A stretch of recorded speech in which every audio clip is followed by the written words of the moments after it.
राम राम दोस्तों, आप सबका मेरे चैनल प्रभु भजलों में स्वागत है। धार्मिक ग्रंथों तथा ब्रह्म पुराण में अपरा एकादशी या अचला एकादशी का बहुत बड़ा महत्व बताया गया है। मान्यता के अनुसार जम्मू कश्मीर, पंजाब और हरियाणा में इसे भद्रकाली एकादशी कहा जाता है और उड़ीसा में इसे जल क्रीड़ा एकादशी के रूप में मनाया जाता है और पूरे देश में अन्य स्थानों पर वे अपरा एकादशी के नाम से मनाई जाती है। इस एकादशी में अपार शब्द का अर्थ है असीमित। अंततः इस व्रत को करने से व्यक्ति को असीमित या अपार धन की प्राप्ति होती है। इसी कारण इस एकादशी को अपरा एकादशी कहा जाता है। साथ ही इसका एक और अर्थ व्रतधारी और असीमित लाभ होने वाला भी माना जाता है। अपरा एकादशी के महत्व के बारे में कहा जाता है कि स्वयं भगवान श्री कृष्ण ने पांडु पुत्र राजा युधिष्ठिर को इसके बारे में बताया था, जिसके अनुसार इस एकादशी व्रत को रखने वाला व्यक्ति पुण्य कर्मों के कारण जग में बहुत प्रसिद्ध होता है। साथ ही यह भी कहा गया कि इस पावन व्रत को रखने से गंगा स्नान करने के समान लाभ प्राप्त होता है। अतः ऐसा माना जाता है अपरा एकादशी का व्रत समस्त पापों को नाश करने वाला। इस एकादशी के व्रत नियमों का पालन करने से हम सभी पापों से क्षमा मिलती है और मोक्ष की प्राप्ति होती है। आइए दोस्तों जानते हैं अपरा एकादशी का शुभ मुहूर्त। वैदिक पंचांग के अनुसार अपरा एकादशी की शुरुआत 22 मई को रात 1:13 पर हो रही है और इसका समापन 23 मई को रात 11:30 पर होगा।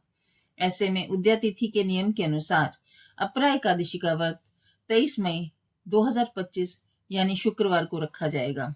अपरा एकादशी का व्रत द्वादशी तिथि को खोला जाता है, जिसे व्रत पारण कहते हैं। पंचांग के अनुसार इस बार व्रत पारण का समय 24 मई 2025 को सुबह 5:26 से लेकर शाम 8:11 तक रहेगा। आइए जानते हैं पूजा विधि। अपरा एकादशी व्रत के दिन सुबह ब्रह्म मुहूर्त में उठकर स्नान करें और साफ सुथरे वस्त्र धारण करें। इसके बाद भगवान विष्णु और माँ लक्ष्मी का ध्यान करें और व्रत का संकल्प लें।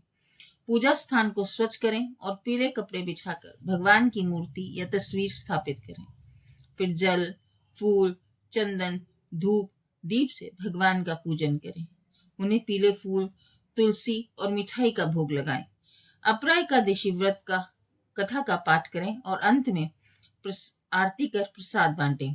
दोस्तों, एकादशी व्रत करने के बाद द्वादशी तिथि पर जरूरतमंदों को दान देने की परंपरा है। मान्यता है कि इस दिन दान करने से व्यक्ति के जीवन में कभी किसी वस्तु की कमी नहीं होती और आर्थिक लाभ मिलता है।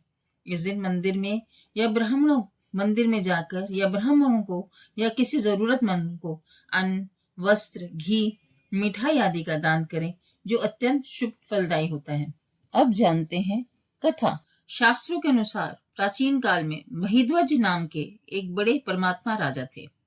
इनका छोटा भाई व्रजध्वज को पापी और धर्मी था। इसने एक रात अपने बड़े भाई महिध्वज की हत्या कर दी।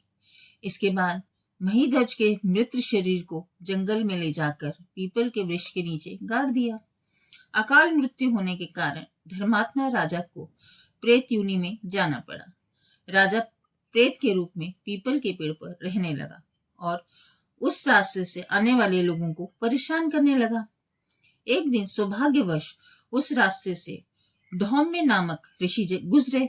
ऋषि ने जब प्रेत को देखा और अपने तपोबल से सब हाल जान लिया, तब ऋषि ने राजा को प्रेत योनि से मुक्ति दिलाने का विचार किया और प्रेत को पीपल के पेड़ से नीचे उतारा और परलोक विद्या का उपदेश दिया।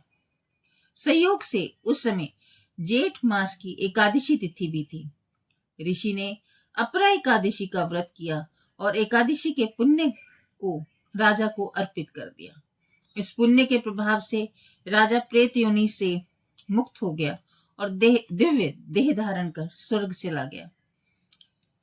दोस्तों, इसी तरह भगवान विष्णु और माँ लक्ष्मी आप पर अपनी कृपा बनाए रखें।